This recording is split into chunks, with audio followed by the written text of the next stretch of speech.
বিকাশ ভবনের দিকে নজর রাখবো, তার কারণ চাকরিহারা আন্দোলনকারীদের ধর্ণা চলছে। আজ সপ্তাহের প্রথম পূর্ণ কাজের দিন, আর আজ এই ধর্ণা আন্দোলন থেকে আবারও উত্তাপ ছড়ানোর আশঙ্কা রয়েছে। সেক্ষেত্রে নিত্যযাত্রীরা তারা ভোগান্তির মুখে আবারও পড়তে পারেন। যানজট তৈরি হতে পারে বিধাননগর বিকাশ ভবন সংলগ্ন এলাকায়। বিকাশ ভবনের সামনে থেকে সরতে নারাজ চাকরিহারারা।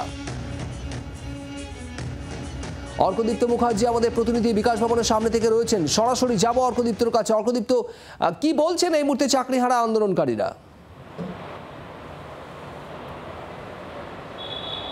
দেখো, সপ্তাহের প্রথম দিন আজকে বিকাশ ভবনের যারা স্টাফ রয়েছেন বা কর্মীরা যারা রয়েছেন তারা ইতিমধ্যেই আসতে শুরু করেছেন। শুক্রবার দিন আমরা দেখেছিলাম যে কর্মীদের উপস্থিতির সংখ্যা বেশ খানিকটা কম, তবে আজকে কিন্তু কর্মীরা আসতে শুরু করেছেন। তবে এখনো পর্যন্ত আন্দোলনকারী, সেই ছবিটা একটু দেখাবো, আন্দোলনকারীরা কিন্তু এখানে রয়েছেন, তবে সংখ্যা অনেকটাই কম। আজকে বেলা 11টার পরে যে বিধাননগর পুলিশের তরফ থেকে যে তলব করা হয়েছে তাদেরকে, সেখানে মেহবুব মণ্ডল সহ আরও বেশ কয়েকজনের যাওয়ার কথা আছে। রীতিমতো মিছিল করে তারা এখান থেকে বিধাননগর উত্তর থানায় যাবেন, এমনটাই কিন্তু কথা রয়েছে এখনো পর্যন্ত।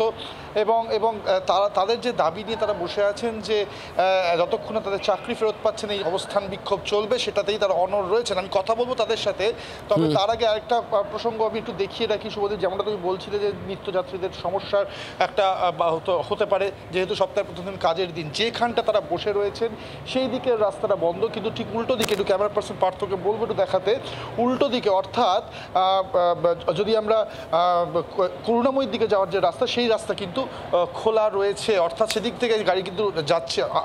কিন্তু সল্টলেক সেক্টর 5-এর দিকে যাওয়ার যে রাস্তা, সেই রাস্তাটা কিন্তু আটকে রয়েছে। পুলিশ কিন্তু সেই রাস্তার যে যত গাড়ি আছে আগে থেকে ঘুরিয়ে দিচ্ছে, যেটা সিজিও কমপ্লেক্সের সামনে দিয়ে ঘুরে সেক্টর 5-এর দিকে যেতে হচ্ছে। ফলে একটা রাস্তা বন্ধ থাকায় এই রাস্তার গাড়ি যত রয়েছে সেগুলো ঘুরিয়ে দেওয়া হচ্ছে পুলিশের তরফ থেকে। আমি একটু কথা বলি যারা এখানে এখনো বসে রয়েছেন। আপনাদের আন্দোলন তো চলছে এবং আপনারা বলেইছেন যে আপনাদের যে দাবি, সেই দাবি যতক্ষণ না ফুলফিলড হবে ততক্ষণ আপনারা এখানে বসে থাকবেন। আজকে সপ্তাহে প্রথম দিন, সংখ্যা তো বেশ কম আপনাদের। হ্যাঁ, সবাই আসছে, অনেকেই আসছে, দূর থেকে আসছে, তো আসছে সবাই। আজকে তো আপনাদের পুলিশের তরফ থেকে তলবও করা হয়েছে, সেটা নিয়ে কি কোনো আলোচনা হয়েছে আপনাদের? কিভাবে কি পরিকল্পনা আপনাদের? না, পুলিশের কাজ পুলিশ করেছে, আমরা যাব, আমরা আমাদের যা বলেছে সেই অনুযায়ী আমরা যাব, তাই না? আচ্ছা, পুলিশের কাজ পুলিশ করেছে, ওনারা যাবেন, যেমনটা কথা রয়েছে সকাল 11টার সময় তাদের যাওয়ার কথা। তবে এবং এমনটা অনেকে বলছেন যে, উনি বললেন যেমনটা, যে এখনও অনেক লোক আসছেন সকালবেলা বিভিন্ন জায়গা থেকে, তারা এসে আবার এখানে জমায়েত করবেন।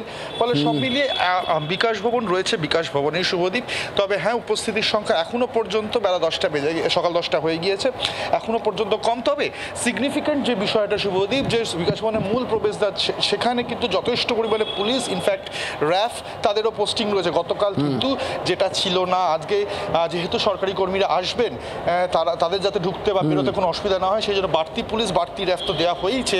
একই সঙ্গে যেহেতু আজ পুলিশের তলব রয়েছে, যেমন একজন আন্দোলনকারী বললেন যে অনেকেই আসছেন, অনেক দূর দূরান্তের জেলা থেকেও আসছেন, তাই সময় লাগছে, তাই বেলা যত গড়াবে এখানে ভিড় বাড়বে আজ, এটা বলাই যায়। পরিস্থিতি কোন দিকে গড়ায় নজর থাকবে আমাদের। অর্ক, ধন্যবাদ তোমায় আপাতত।